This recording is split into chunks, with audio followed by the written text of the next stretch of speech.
Inaasahan ng National Board of Canvassers na makakapagpalabas na ng partial at official tally ng mga boto matapos makanvas ang mga boto mula sa iba't ibang munisipalidad at sa mga botante mula sa ibayong dagat.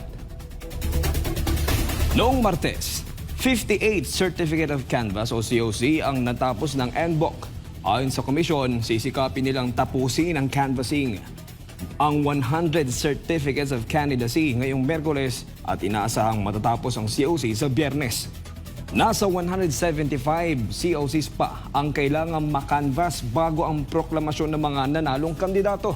Ayon kay COMELEC Chairman George Garcia, ang mga datos na ilalabas ng komisyon ay magsisilbing opisyal na bilang ng boto na magiging batayan para sa proklamasyon. From now on, kalimutan niyo po muna itong unofficial. Siguro guided na lang tayo. Ito po ang official.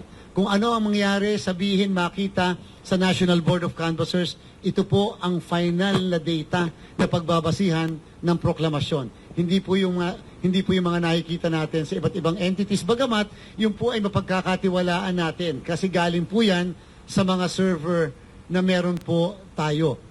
Bago magtapos ang linggong ito, posibleng makakapagproklama ng ang poll body ng mga nanalong kandidato sa pagkasenador at party list. Isang hakbang na magsisilbing tanda ng mabilis na pagtapos ng canvassing. Isang bagay na mas pinabilis ng komisyon kumpara sa nakaraang halalan.